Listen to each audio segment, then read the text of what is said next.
Kita seringkali mengukur keberhasilan seseorang hanya dari nikmat-nikmat yang mereka peroleh. Padahal seringkali nikmat-nikmat itu membawa bencana bagi dirinya pada hari dia kembali.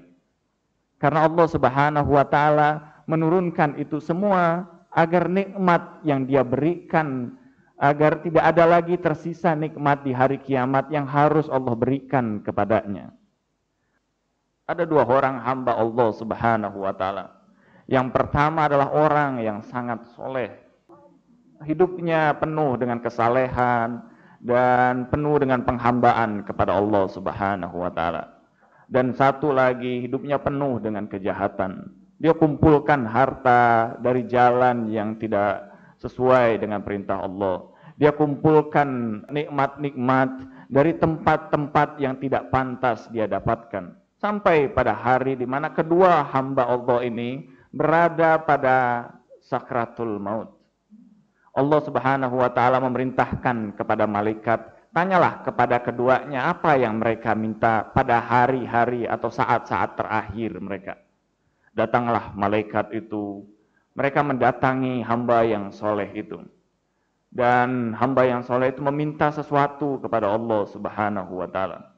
Kemudian Allah memerintahkan para malaikat itu untuk mendatangi orang yang buruk itu.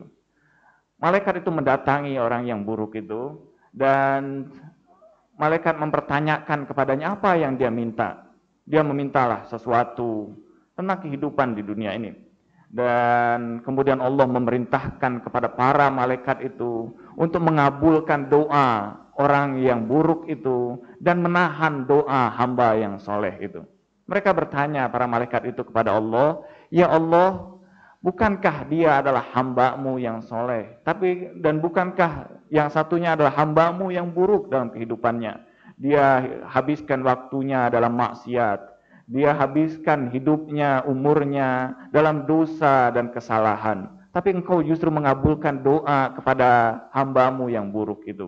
Kata Allah Subhanahu wa Ta'ala, aku mengabulkan doa orang yang buruk itu supaya nanti tidak tersisa lagi nikmat yang aku harus balaskan kepadanya di hari kiamat.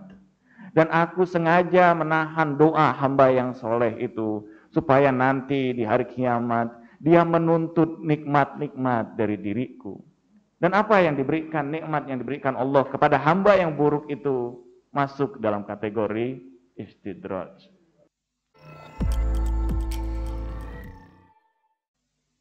Alhamdulillahirrabbilalamin. Wassalatu wassalamu ala ashrafil anbiya'i wal mursalin Habibillahil alamin Abil Qasim Muhammad wa ala ali baitit tayyibin at-tahirin wa ashabihil muntajabin.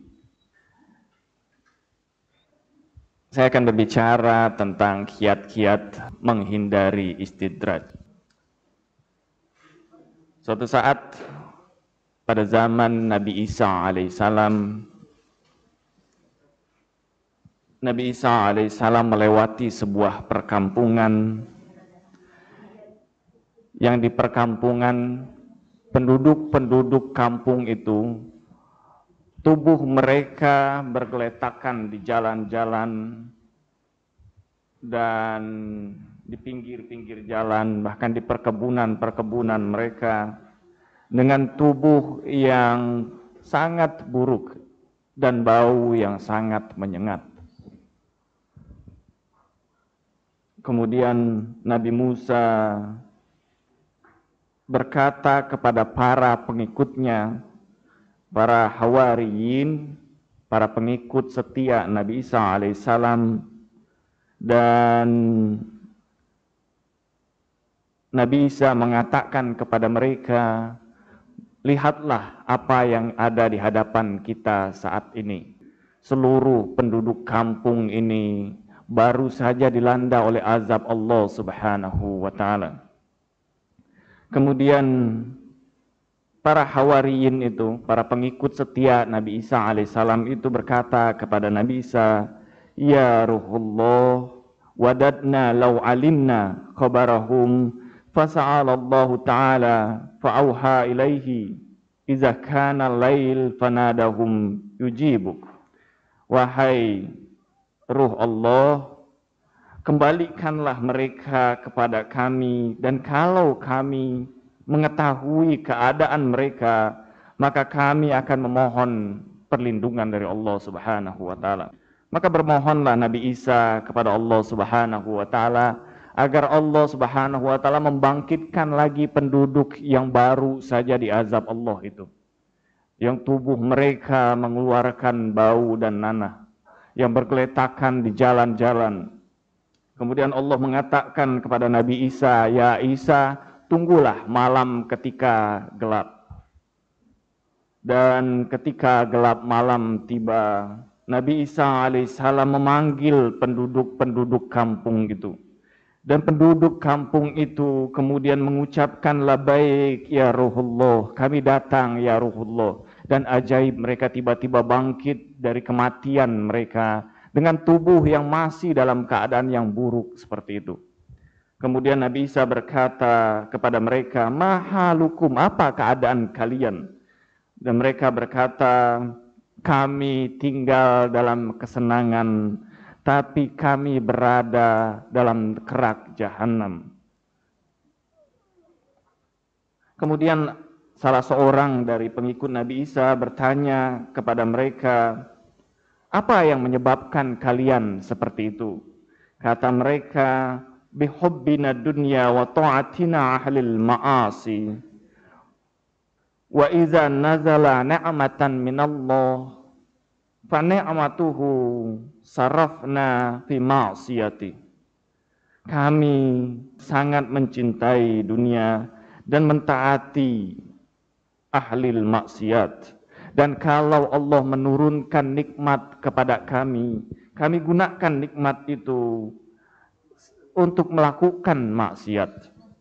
Wa kaifa kana hubbukum lidunya, kata Nabi Isa. Bagaimana kecintaan kalian kepada dunia? Wa kaifa sarafa ni'matan minallah. Dan bagaimana kalian menggunakan nikmat-nikmat itu yang diturunkan Allah kepada kalian? Kata orang-orang itu, hubbus sabili ummihi, sebagaimana seorang anak mencintai ibunya.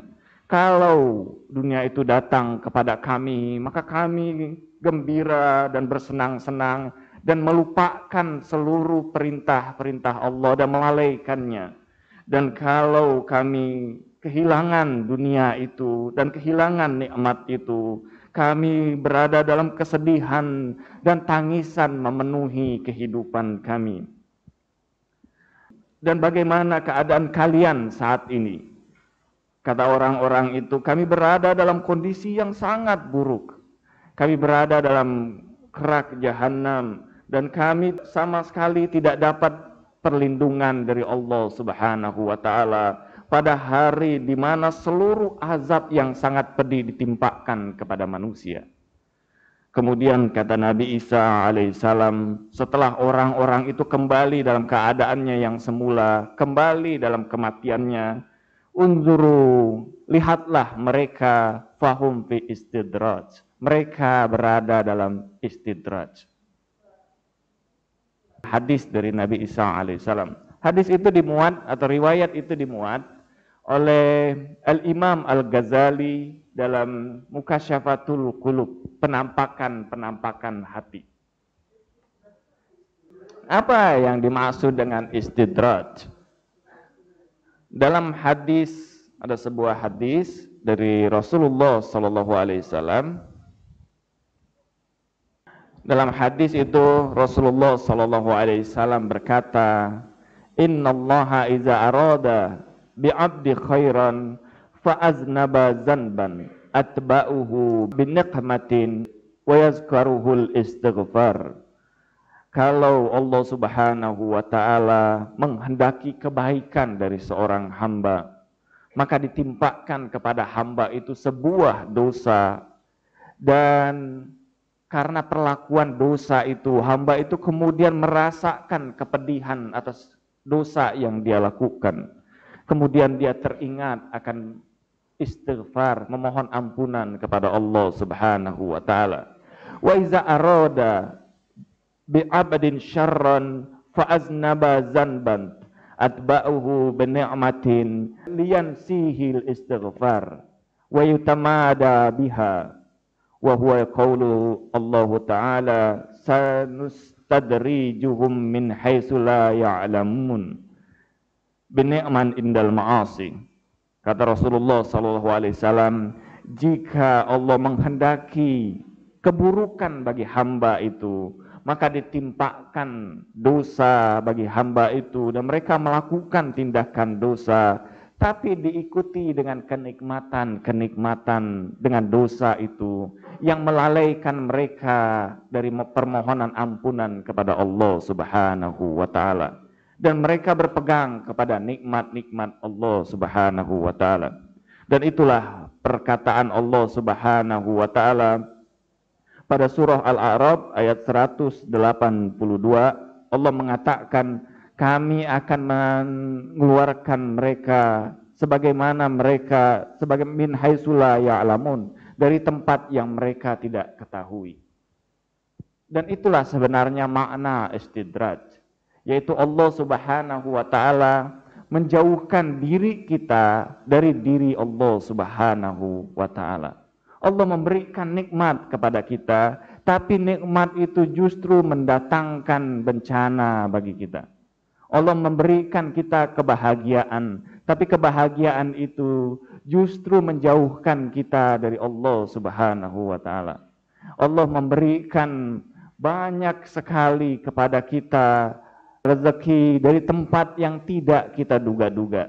Tapi rezeki yang kita terima dalam kehidupan kita itu justru menjauhkan kita dari Allah Subhanahu wa taala dan tidak mensyukuri nikmat itu dan tidak merasa bahwa nikmat itu harus dikeluarkan pada haknya dan menjadikan kita lebih dekat kepada Allah Subhanahu wa taala. Kita melakukan tindakan-tindakan dosa, tapi kita merasakan aman dalam dosa itu dan tidak teringat untuk kembali kepada Allah Subhanahu wa taala. Itulah makna istidraj. Jadi makna istidraj dalam bahasa yang lebih sederhana adalah bahwa Allah memberikan kebahagiaan, nikmat, rezeki kepada kita untuk menjauhkan diri kita dari Allah Subhanahu wa taala. Dan orang-orang yang ditimpa oleh istidraj ini, mereka akan berada dalam kerak jahanam yang paling dalam, sebagaimana orang-orang yang disebutkan oleh Nabi Isa alaihissalam tadi. Apakah istidraj ini menimpa hanya pada umat Nabi Isa alaihissalam? Tidak. Pada semua kita istidraj itu mungkin menimpa kita. Kita seringkali mengukur keberhasilan seseorang hanya dari nikmat-nikmat yang mereka peroleh. Padahal seringkali nikmat-nikmat itu membawa bencana bagi dirinya pada hari dia kembali. Karena Allah Subhanahu wa taala menurunkan itu semua agar nikmat yang dia berikan, agar tidak ada lagi tersisa nikmat di hari kiamat yang harus Allah berikan kepadanya.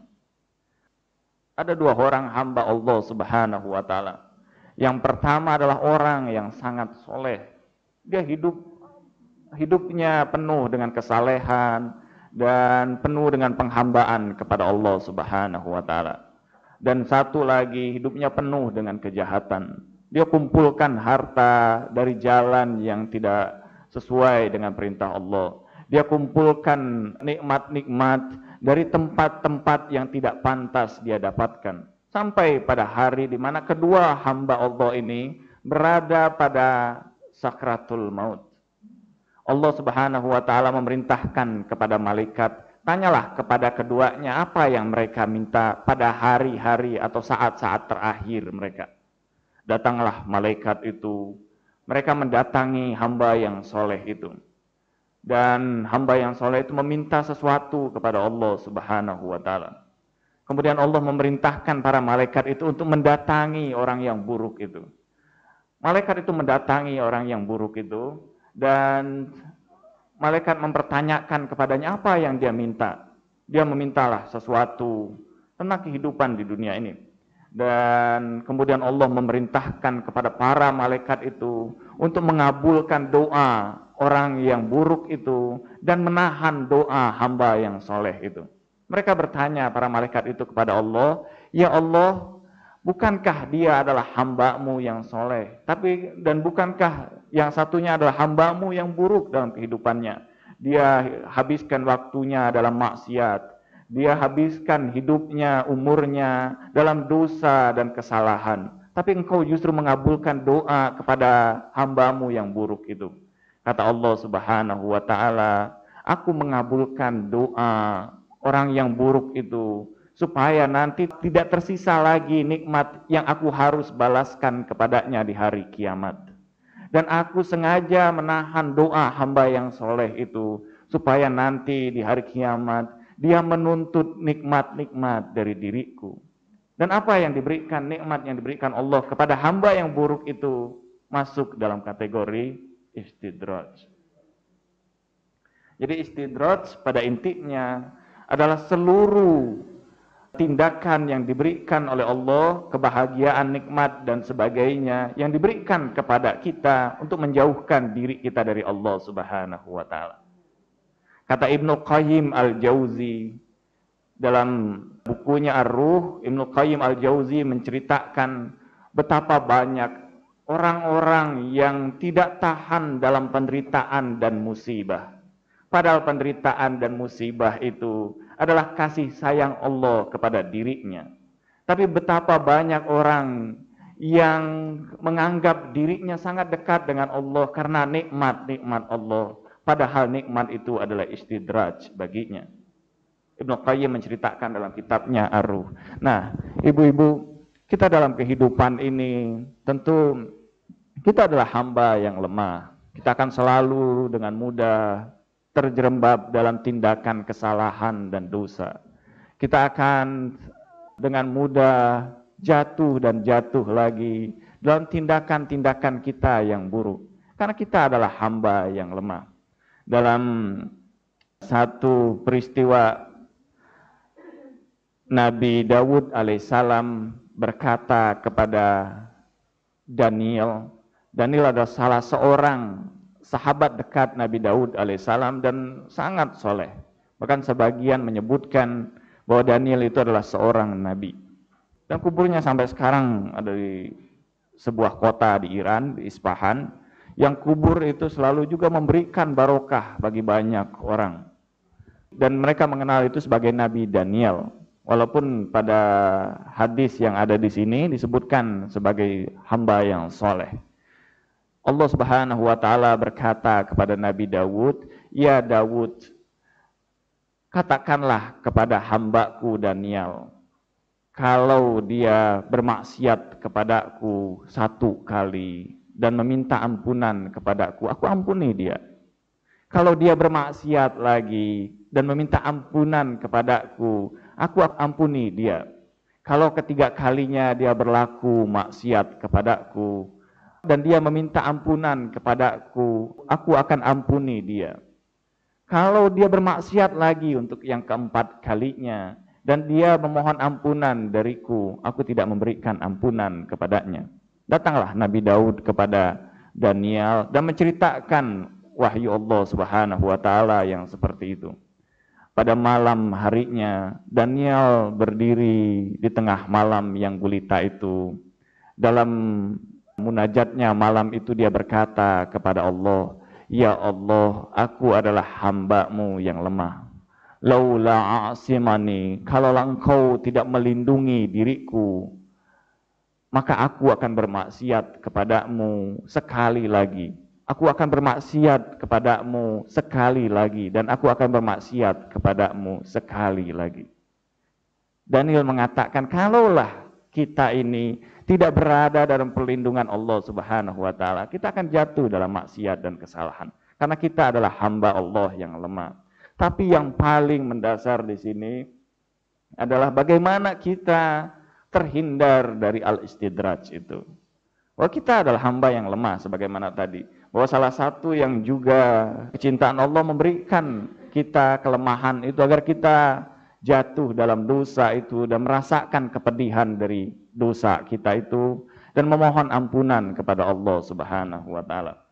Yang pertama yang harus kita ketahui adalah apa saja yang menyebabkan istidraj Allah Subhanahu wa taala itu terjadi. Apa saja yang menyebabkan Allah menjauhkan kita dari dirinya. Yang pertama, ada sebuah hadis dari Rasulullah SAW. Hadis itu mengatakan yang pertama sebab dari istidraj itu al-amanil minal ma'asi, yaitu rasa aman kita ketika kita melakukan sebuah perbuatan dosa. Kita melakukan dosa, seringkali ada rasa guilty feeling kita. Ada rasa di dalam hati kita itu, rasa bersalah. Ada rasa ketika kita melakukan sebuah dosa, ada rasa yang tidak enak di dalam hati kita. Tapi ada orang-orang yang melakukan dosa tanpa ada perasaan itu sedikit pun. Dia melakukan itu mungkin pertama karena dosa itu sudah begitu sering dia lakukan. Kita mungkin kalau pertama mencuri dengan rasa yang sangat takut dan khawatir. Takut kalau diketahui orang, takut kalau dipukulin orang dan sebagainya. Tapi kalau itu kemudian kita lakukan untuk yang kedua kalinya, kita lakukan lagi untuk yang ketiga kalinya, kita lakukan lagi untuk yang keempat kalinya, hilang rasa khawatir kita, hilang rasa takut kita, hilang rasa bahwa itu adalah sebuah tindakan kesalahan. Bahkan seringkali sekarang ini juga hampir banyak di antara kita atau di antara orang-orang besar kita lah yang mencoba melakukan tindakan justifikasi atas dosa yang dia lakukan. Saya ya sekarang itu mencari yang haram aja susah, apalagi mau mencari yang halal. Itu sebuah justifikasi dalam melakukan tindakan maksiat. Karena maksiat itu sudah begitu sering dalam kehidupannya. Ya itu wajarlah perbuatan manusia namanya. Karena siapa sih yang tidak begitu? Gitu. Itu sebuah tindakan justifikasi. Misalnya ini orang kok suci banget sih. Padahal ini kan ya namanya juga kita hidup dalam kondisi modern ini ya seperti inilah. Gitu. Jadi kita sudah melakukan justifikasi akan tindakan maksiat kita. Itu pada stadium di mana kita tidak lagi merasakan guilty feeling itu. Kita sudah merasakan amanil anil ma'asiyah. Rasa aman ketika kita melakukan maksiat itu. Nah, rasa aman ketika kita melakukan maksiat itu akan menyebabkan istidraj dari Allah Subhanahu wa taala. Ini yang pertama yang menyebabkan istidraj itu. Yang kedua, yang menyebabkan istidraj dari Allah Subhanahu wa taala adalah hilangnya harapan kita akan pengampunan Allah Subhanahu wa taala. Kita merasa bahwa karena dosa kita sudah terlalu besar sehingga Allah mungkin tidak mengampuni kita lagi. Itu akan menyebabkan istidraj. Ada seseorang yang di zaman Imam Musa Al-Kazim, orang itu selalu saja melakukan maksiat. Orang itu adalah orang yang sangat kaya. Dia kumpulkan kolega-koleganya dan dia habiskan malam-malam hari di rumahnya itu dengan melakukan tindakan maksiat. Baik dengan musik, dengan minum-minuman keras, musiknya sih musik dalam pengertian musik yang menyebabkan mereka melakukan tindakan-tindakan tertentu lah. Karena setiap musik itu memberikan pengaruh tertentu. Ada musik yang menyebabkan kecerdasan bagi kita, Bu. Misalnya musik klasik yang ada jenis barok, yang kalau kita belajar dengan menggunakan musik itu, kita akan dengan cepat terangsang otak kita untuk menyerap apa yang kita pelajari itu. Ada musik juga yang menyebabkan maksiat. Nah, di dalam fikih yang diharamkan itu adalah musik yang menyebabkan maksiat itu. Yang menyebabkan hilangnya rasa malu kita. Yang menyebabkan gairah hawa nafsu kita begitu besar bangkit di dalam diri kita. Mungkin musik yang dimaksud di situ adalah musik yang seperti itu. Mungkin karena musik dangdut itu seperti Inul itu kehilangan rasa malunya barangkali. Yang saya lihat juga dan saya sedihkan itu justru efek yang timbul. Sekarang kita melihat penyanyi dangdut itu berlomba-lomba membuat gerakan-gerakan tubuh yang lebih dari inul itu. Jadi inul itu sudah membuka sebuah gerbang yang besar untuk munculnya. Sekarang itu berlomba-lomba, Ibu bisa saksikan. Ini dangdut yang seperti itu. Nah, orang itu sedang melakukan tindakan maksiat di rumah itu dan lewatlah Imam Musa Al-Kazim melewati rumah itu. Kemudian pembantu dari orang itu keluar untuk membuang makanan. Kata Imam Musa Al-Kazim, katakan kepada tuanmu, apakah dia orang yang merdeka atau seorang hamba? Kemudian orang itu mendatangilah tuannya. Saya tadi baru ketemu dengan seseorang yang tidak pernah saya ketemu selama ini, kata pembantunya. Wajahnya memancarkan cahaya yang tidak pernah saya lihat pada wajah orang lain. Kata-katanya menusuk ke dalam hati saya. Kata tuannya itu apa yang dia katakan? Dia katakan kepada tuanmu, apakah engkau orang yang merdeka atau apakah engkau seorang hamba? Tuannya itu merasa kata-kata itu menghujam ke dalam hatinya. Dia berpikir pastilah itu Imam Musa Al-Kazim. Kemudian dia memerintahkan seluruh orang untuk keluar dari rumahnya dan dia mengejar Imam Musa Al-Kazim. Sampai pada sebuah tempat dia bertemu dengan Imam Musa Al-Kazim. Ya benar Rasulullah, wahai anaknya Rasulullah, engkau bertanya kepadaku apakah aku seorang yang merdeka atau seorang hamba? Betul, kata Imam Musa Al-Kazim. Kalau engkau orang yang merdeka, pantaslah engkau melakukan perbuatan itu. Tapi kalau engkau seorang hamba, tentulah engkau akan mentaati tuanmu dalam perintah-perintahnya. Kemudian orang itu berkata, wahai anak Rasulullah, dosaku ini sudah terlalu banyak. Aku yakin bahwa Tuhan tidak lagi mengampuni dosa-dosaku. Kata Imam Musa Al-Kazim, tahukah engkau bahwa Allah akan mengampuni seluruh dosa hambanya? Kalau didatangkan dosa itu sebanyak gunung, maka Allah akan mengampuni dengan ampunan yang lebih besar dari gunung itu. Kalau dosa itu sebesar bumi ini, maka ampunan Allah lebih besar dari bumi ini, bahkan lebih besar dari alam semesta ini.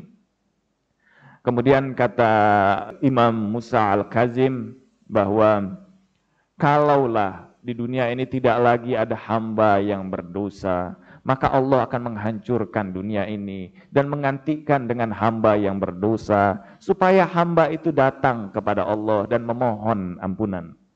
Karena suara seseorang yang memohon ampunan kepada Allah lebih disenangi daripada seorang hamba yang soleh, yang berdoa meminta sesuatu kepada Allah Subhanahu wa Ta'ala. Dan orang itu kemudian bersujud menangis di hadapan Imam Musa Al-Kazim dan kemudian menjadi hamba yang sangat soleh. Itu rasa yang kedua, rasa khawatir atau rasa bahwa Allah tidak memberikan ampunan kepada kita lagi akan dosa-dosa kita, akan menyebabkan istidraj dari Allah Subhanahu wa Ta'ala.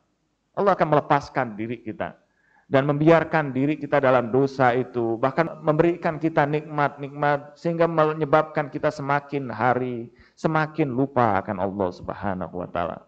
Bertambah usia kita, bertambah juga maksiat kita. Itu yang kedua yang menyebabkan istidraj dari Allah Subhanahu wa Ta'ala. Yang ketiga yang menyebabkan istidraj itu bahwa kita tidak meyakini syafaat baik dari Allah Subhanahu wa Ta'ala atau dari Rasulullah Sallallahu Alaihi Wasallam atau dari orang-orang yang soleh. Ada dalam sebuah kitab tafsir dan ulama yang bermazhab Ahlus Sunnah, dalam kitab tafsirnya itu mengatakan seorang yang tidak meyakini syafaat Allah atau syafaat Rasulullah Sallallahu Alaihi Wasallam atau syafaat para ulama, maka Allah Subhanahu wa Ta'ala akan melepaskan dirinya dengan amal dan perbuatannya sendiri. Yaitu kalau kita ini di hadapan Allah kelak, kita dihitung hanya karena amal perbuatan kita, Kita sudah bisa memastikan kita masuk dalam kelompok yang mana, Bu. Kita buatlah daftar, mana perbuatan buruk kita, mana perbuatan yang baik kita. Hampir mungkin perbuatan buruk kita itu jauh lebih banyak dari perbuatan baik kita. Dan itu pun perbuatan baik kita masih dalam tanda tanya, apakah itu kita lakukan dengan ikhlas atau dengan ada udang di balik batu. Jadi kalau kita di hadapan Allah nanti berdiri di hadapan hisab Allah itu, dan kita hanya mengandalkan dengan amal kita, maka kita yakin bahwa kita dikelompokkan oleh Allah kepada hamba yang masuk ke dalam neraka. Karena itu salah satu rahmat atau kasih sayang Allah, Allah memberikan kepada kita syafaat dari Allah, dari Rasulullah, dan dari orang-orang yang suci. Syafaat itulah yang akan menolong kita nantinya. Kalau kita tidak memiliki keyakinan akan syafaat itu, kata Imam Al-Ghazali, kita akan berada dalam istidraj Allah Subhanahu wa ta'ala. Karena kita sudah tidak lagi meyakini kasih sayang Allah Subhanahu wa ta'ala. Karena kita sudah merasa bahwa dengan diri kita sendiri, kita akan mampu mengatasi nanti persoalan di hari kiamat kelak. Kita sudah melepaskan rahmat Allah Subhanahu wa ta'ala. Nah, karena yang ketiga ini, karena kita tidak yakin akan syafaat dari Allah Subhanahu wa ta'ala, Allah akan melakukan istidraj kepada kita. Pada saat ini, Allah akan memberikan kebahagiaan, Allah akan memberikan nikmat-nikmat kepada kita. Allah akan terus menyehatkan diri kita, seolah-olah kita ini sudah nggak pernah sakit lagi. Sehingga hal tersebut semakin menjauhkan diri kita dari Allah Subhanahu wa ta'ala. Dalam sebuah hadis, kalau seorang mukmin itu 40 hari saja dia tidak terkena sakit, maka perlu dicurigai keimanan dirinya. 40 hari aja, tidak pernah sakit apa aja. Sakitnya tuh apakah itu flu, ataukah itu bersin-bersin, ataukah itu karena luka, atau sesuatu saja musibah, maka kita perlu mencurigai diri kita, Bu. Mencurigai jangan-jangan kita berada dalam istidraj Allah Subhanahu wa ta'ala itu. Karena rasa sakit atau apapun itu adalah kasih sayang Allah untuk menghapuskan dosa dan kesalahan kita. Baik yang kita ketahui maupun yang tidak kita ketahui. Kadang-kala ada saja dalam kehidupan kita melakukan kesalahan dan sebagainya yang tidak kita sadari. Nah, dengan rasa sakit itu yang diberikan Allah kepada kita, atau penyakit yang diberikan Allah kepada kita, itu melepaskan kita, meruntuhkan seluruh dosa dan kesalahan kita itu. Jadi kata dalam hadis itu, kalau kita 40 hari saja tidak terkena sakit itu, maka kita perlu mencurigai diri kita di hadapan Allah Subhanahu wa ta'ala. Ini yang ketiga, bahwa seseorang akan terkena istidraj dari Allah kalau dia tidak meyakini syafaat. Ada yang keempat. Keempat itu adalah yang menyebabkan seseorang itu masuk dalam istidraj Allah adalah bahwa orang itu melepaskan dirinya dari perlindungan Rasulullah SAW. Imam Al-Ghazali misalnya di sini dalam Mukasyaffatul Qulub ini menceritakan ada seorang ulama yang sudah sangat masyhur.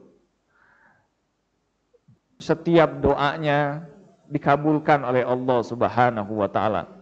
Dia merasa bahwa dia adalah hamba yang sangat soleh. Dia hidup di Madinah. Selama hidupnya itu dia dikenal. Orang itu adalah seorang ulama yang soleh, yang doa-doanya segera dikabulkan Allah.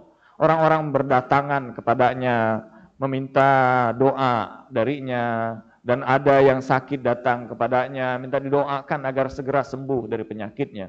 Dan betul doanya itu mustajab. Tapi dia lupa, selama dia hidup, dia tidak pernah satu kali pun berziarah kepada Rasulullah SAW. Sampai suatu ketika, pada sebuah malam, orang itu bangun dari tidurnya, dan dia berada dalam kegelapan yang luar biasa. Dia melihat sebuah cahaya, yang cahaya itu tidak begitu jelas di hadapannya. Dan dia mencoba untuk merengkuh cahaya itu, untuk menghindari dia kegelapan itu, karena rasa takut yang luar biasa, karena rasa gelap itu. Tapi cahaya itu terus menjauh darinya. Setiap kali dia mencoba untuk meraih cahaya itu menjauh darinya. Sampai dia bertanya dalam dirinya, siapakah cahaya itu? Tiba-tiba datanglah cahaya yang lain mendekatinya. Tahukah engkau bahwa cahaya itu adalah cahaya yang menyelamatkan manusia? Cahaya itu adalah cahaya Rasulullah SAW. Dan dosamu adalah karena engkau sama sekali melepaskan dirimu dari Rasulullah SAW. Nah, yang menyebabkan istidraj juga adalah bahwa kita melepaskan diri kita dari Rasulullah SAW, dari kecintaan kita kepada Rasulullah SAW. Ada seorang ulama yang sekarang masih hidup dan dia menjadi imam di Masjid Nabawi itu. Mungkin kita sering mendengar suaranya, lantunan suaranya yang indah dalam melantunkan ayat suci Al-Quran. Dalam sebuah kesempatan dia berkata, aku bangga selama 13 tahun aku menjadi imam Masjid Nabawi, tidak sekalipun aku berziarah kepada Rasulullah SAW. Orang-orang yang seperti itu, orang-orang yang akan segera terkena istidraj dari Allah Subhanahu wa Ta'ala. Dan mungkin karena kesombongan dirinya, dia akan terkena istidraj dari Allah Subhanahu wa Ta'ala. Dia akan didatangkan nikmat, popularitasnya akan dinaikkan di hadapan manusia, dan ilmunya akan dinaikkan sehingga di pandangan manusia termasuk orang yang paling berilmu. Suaranya mungkin diindahkan oleh Allah Subhanahu wa Ta'ala, tapi semua itu mengantarkan dirinya jauh dari Allah Subhanahu wa Ta'ala. Dan itulah istidraj. Ada beberapa kiat yang harus kita lakukan dalam kehidupan kita untuk menghindari istidraj dari Allah Subhanahu wa Ta'ala. Yang pertama tentu bahwa kita harus melakukan tindakan yang sebaliknya dari hal-hal yang akan mengantarkan kita kepada istidraj dari Allah Subhanahu wa Ta'ala. Di dalam kehidupan kita harus menumbuhkan rasa takut di dalam diri kita. Takut akan dosa itu, akan akibat dosa-dosa itu. Bahwa setiap dosa yang kita lakukan itu punya implikasi. Baik implikasi langsung kepada diri kita atau implikasi kepada orang yang ada di sekeliling kita. Karena setiap dosa itu, misalnya dalam doa kumail, di dalam doa kumail itu kita baca Allahumma ghfir liyazunuballati tahbisud doa. Ya Allah, ampunilah dosa-dosaku yang akan menghalangi doaku dikabulkan. Allahumma ghfir lizunuballati tunzilul bala. Ya Allah, ampunilah akan dosa-dosaku yang akan menurunkan bala atau bencana. Allahumma ghfir liyazunuballati tunzilun niqam. Ya Allah, ampunilah dosa-dosaku yang akan menurunkan balasan. Setiap dosa yang kita lakukan, betapa kecilnya dosa itu yang kita lakukan, pasti punya implikasi dalam kehidupan kita. Dalam implikasi berbagai hal, Bu. Bahkan misalnya kalau sekarang itu ada yang disebut dengan spiritual quiescence, itu dosa juga itu membatasi perkembangan otak kita. Salah satu implikasi dosa. Oleh karena itu kita harus menumbuhkan rasa takut kita, rasa khauf kita. Kita ini selalu harus ada dua rasa di dalam dua hal lah, dalam kehidupan kita. Ada yang disebut dengan roja, yaitu harapan kita, optimisme kita. Ada yang disebut dengan khauf, rasa takut kita. Kedua hal itu harus kita pelihara dalam diri kita. Kalau satu saja yang kita pelihara, rasa bahwa kita optimisme saja, bahwa Allah Subhanahu wa Ta'ala pasti mengampuni dosa kita, rahmatnya begitu besar, dosa-dosa kita itu ya pastilah habis di hadapan Allah, dan kita akan dengan aman insya Allah masuk ke dalam surga. Itu justru akan mengantarkan kita pada maksiat demi maksiat, karena kita merasa aman. Tapi kita harus menumbuhkan rasa takut itu. Tapi kalau cuma rasa takut di dalam diri kita, maka kita akan hancur hidup kita, Bu. Karena kalau kita lihat dosa kita begitu banyak di hadapan Allah, pastilah ini kita akan berada dalam neraka. Kita akan penuh dengan ketakutan itu, dan itu akan menghancurkan kita, membuat kita menjadi putus asa. Jadi kita harus memelihara dua hal itu. Nah, jadi yang pertama itu kita harus membalik tindakan itu. Jadi kalau tadi aman dari maksiat itu kita harus menumbuhkan rasa takut itu, rasa khauf. Kalau yang kedua putus asa itu bahwa kita harus menumbuhkan juga rasa roja itu, bahwa harapan, bahwa rahmat Allah itu wasi'at kulla syai'. Bahwa rahmat Allah itu, kasih sayang Allah itu meliputi segala sesuatu. Bahwa Allah pasti akan menjaga diri kita. Pernah di dalam sebuah riwayat, suatu saat ada beberapa orang hamba yang datang kepada Allah dengan pakaian yang baik. Mereka adalah hamba-hamba Allah yang soleh. Mereka datang dan hendak masuk ke dalam surga Allah. Tapi kemudian Allah memerintahkan kepada para malaikat untuk menghalangi mereka masuk ke dalam surga. Mereka digiring justru masuk ke dalam neraka. Tapi ada hamba-hamba yang buruk, hamba-hamba yang lemah, yang mereka berpakaian yang buruk, dan mereka digiring masuk ke dalam neraka. Tapi kemudian Allah memerintahkan kepada para malaikat untuk menghalangi mereka masuk ke dalam neraka. Dan diperintahkan masuk ke dalam surga. Sampai para malaikat itu bertanya kepada Allah, ya Allah, kenapa engkau memasukkan orang-orang yang saleh itu ke dalam neraka dan justru memasukkan orang-orang yang pendosa ini ke dalam surga? Karena mereka datang kepadaku dengan harapan akan ampunan diriku. Tapi mereka yang soleh itu datang kepadaku dengan kesombongan akan amal-amal mereka. Jadi bahwa rasa harapan ampunan Allah, rasa harapan bahwa Allah akan mengasihi kita, itu akan mengantarkan kita lepas dari istidraj itu. Yang ketiga, bahwa kita harus meyakini bahwa syafaat itu akan ada di hari kiamat. Bukan cuma di hari kiamat, Bu. Di saat sekarang pun syafaat itu akan ada di hadapan kita. Ada banyak gitu. Jadi kalau ibu-ibu sedang dalam persoalan yang pelik, selalulah sampaikan salawat kepada Rasulullah, meminta syafaat dari Rasulullah SAW, bahwa syafaat itu ada di dunia ini maupun di akhirat kelak. Nah, keyakinan itu harus kita tumbuhkan. Dan yang keempat, selalulah mencoba untuk menumbuhkan rasa cinta kita kepada Rasulullah SAW. Itu akan menyebabkan hilangnya istidraj itu dari kita. Ini kiat yang pertama, Bu. Kiat yang pertama membalik ini, bahwa kita harus melakukan tindakan sebaliknya. Kiat yang kedua yang menyebabkan kita lepas dari istidraj Allah Subhanahu wa taala adalah segeralah setiap kita melakukan dosa bertaubat kepada Allah Subhanahu wa taala. Apapun dosa kita itu.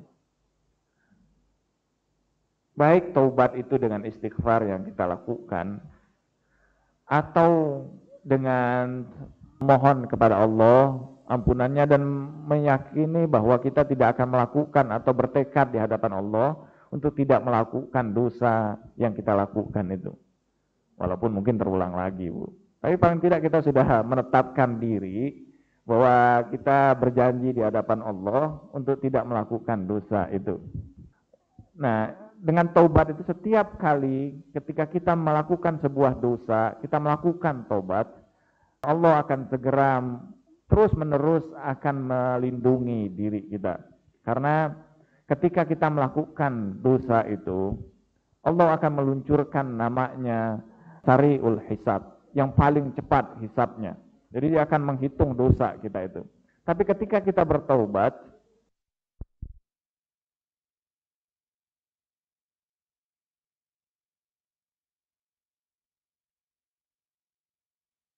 setiap kita melakukan dosa dan kesalahan, segeralah bertaubat.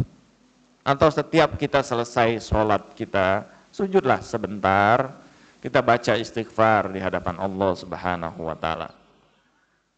Atau memohon ampunan bagi orang-orang yang dekat kepada kita, itu salah satu sebab yang akan meruntuhkan dosa-dosa kita juga, Bu. Dalam tahajud kan dianjurkan kita untuk memohon 40 orang mukmin yang dekat dengan kita. Nah, permohonan ampunan itu sekaligus juga akan mengampuni dosa-dosa kita. Itu salah satu bentuk taubat, Bu. Atau melaksanakan sholat taubat dan sebagainya. Ini kiat yang kedua, menghindari istidraj itu. Dan kiat yang ketiga, agar kita terhindar dari istidraj Allah Subhanahu wa taala, adalah dengan merasakan bahwa diri kita ini selalu berada dalam penjagaan Allah Subhanahu wa taala. Dalam ayat Al-Qur'an, wa qul i'malu fasayarallahu a'malakum wa rasulihi wal mu'minun. Dan lakukanlah amal perbuatan. Allah akan melihat kalian dan menjaga kalian serta Rasulnya dan orang-orang yang beriman. Jadi orang-orang yang beriman ini ada beberapa tafsir, Bu. Ada yang disebutkan sebagai ahlul bait Rasulullah, sebagai orang yang selalu menjaga diri kita, atau juga keluarga-keluarga kita yang kita cintai yang telah mendahului kita. Mereka juga menjaga dari Allah Subhanahu wa taala. Sering-seringlah kita bersedekah. Dalam sebuah hadis kata Rasulullah sallallahu alaihi wasallam, "Man tasaddaq bil malihi," barang siapa yang bersedekah dengan hartanya, Allah Subhanahu wa taala akan menurunkan penutup bagi dosa-dosanya. Dan Allah Subhanahu wa taala akan mendekatkan hamba itu lebih dekat kepada dirinya daripada dia kepada dirinya.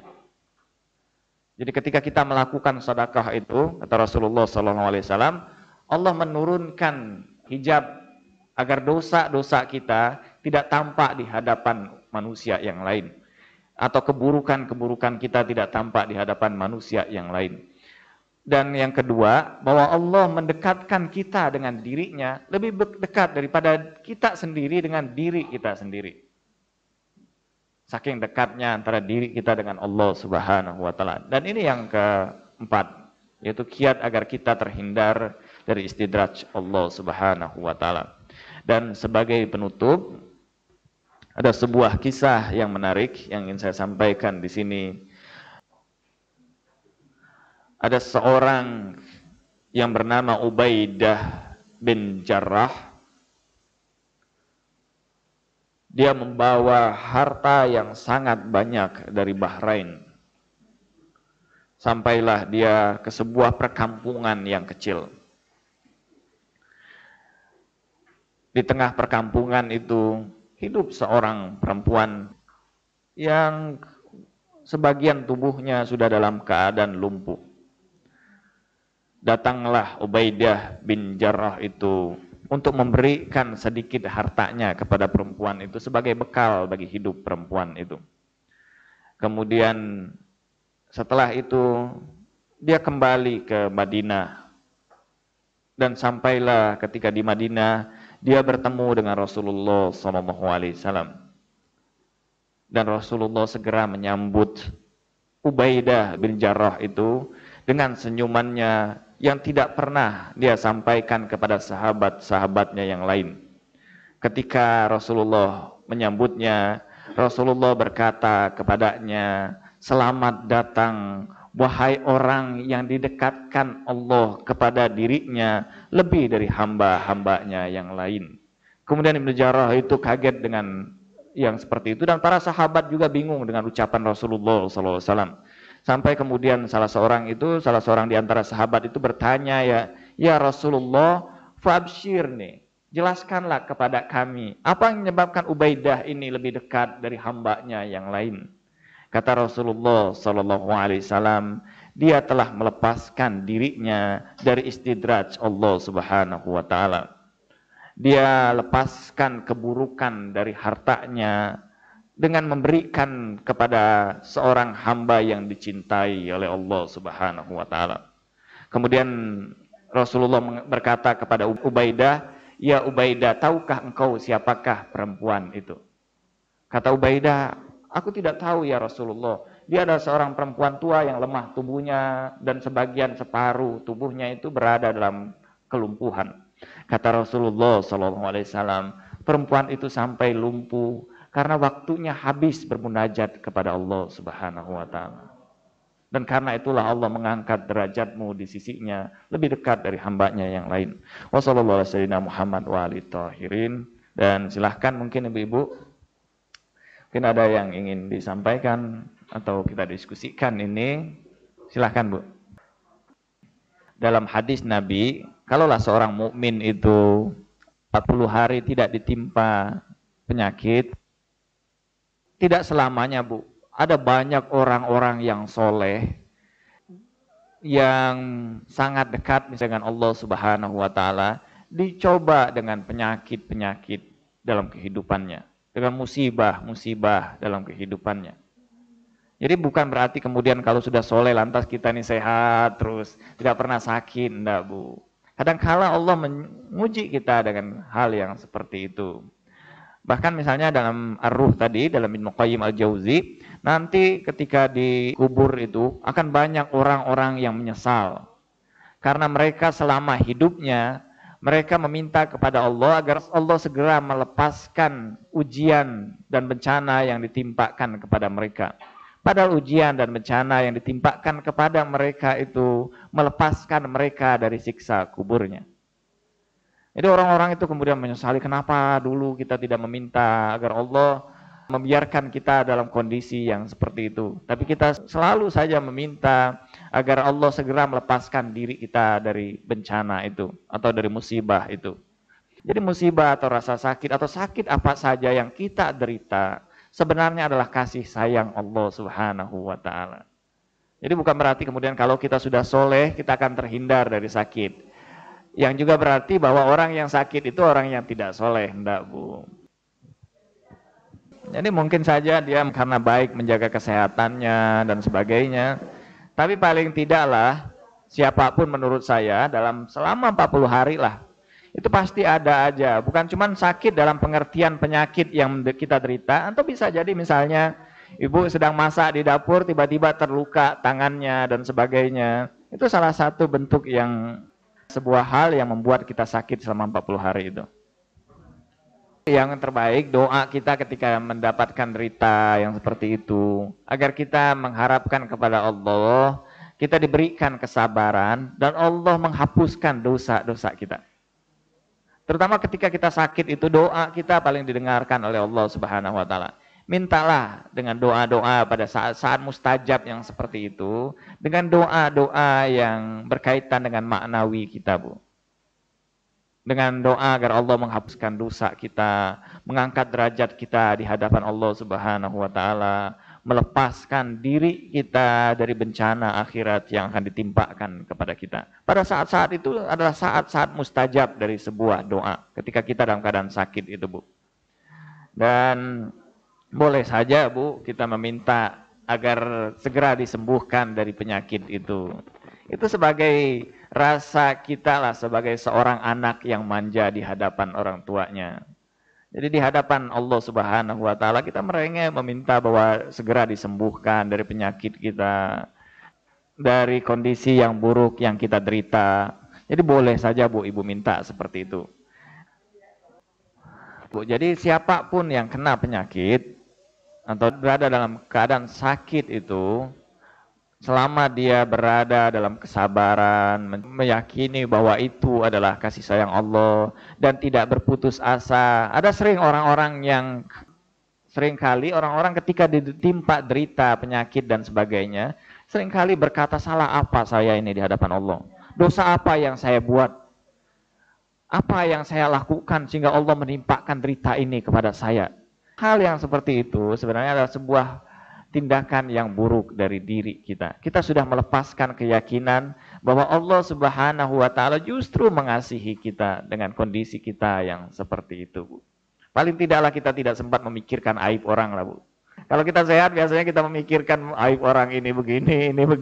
Tapi kalau kita sakit biasanya kita cuma ngurusi diri kita saja. Boro-boro mikirin orang, mikirin diri saja udah susah.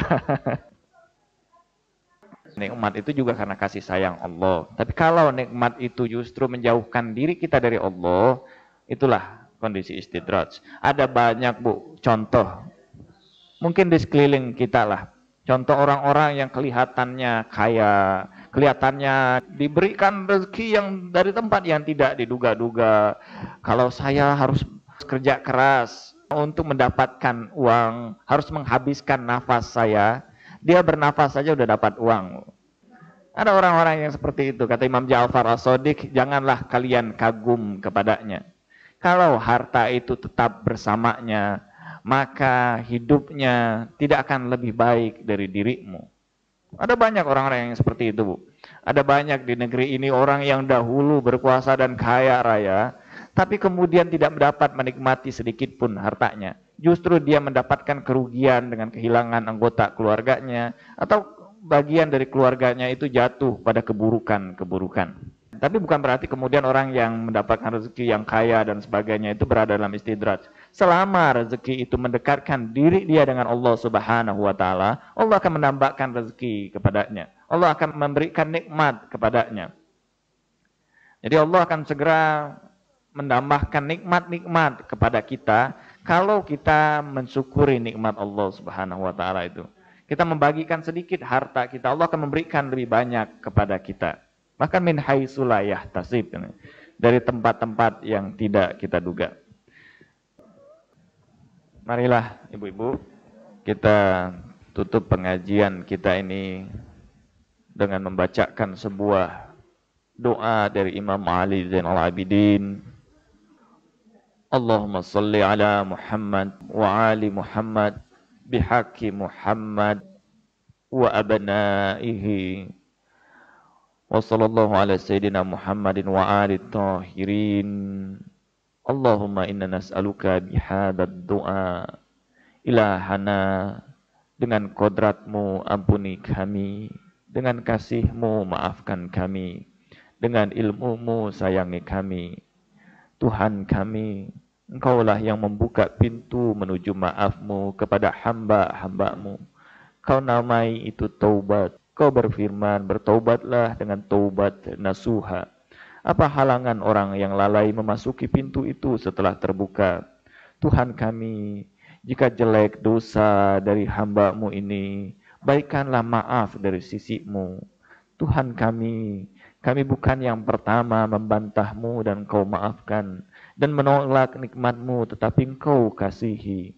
Wahai yang menjawab pengaduan orang yang berduka, wahai pelepas derita, wahai penabur karunia, wahai yang maha mengetahui segala rahasia, wahai yang paling indah dalam menutup celat, wahai yang paling segera menutup keburukan-keburukan.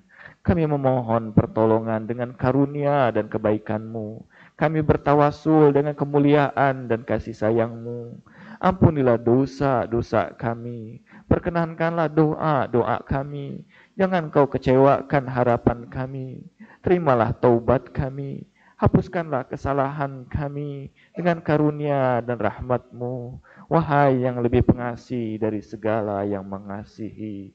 Ya Arhamar Rahimin. Walhamdulillahi Rabbil Alamin. Wa sallallahu ala sayyidina Muhammadin wa ali tahirin. Al-Fatihah.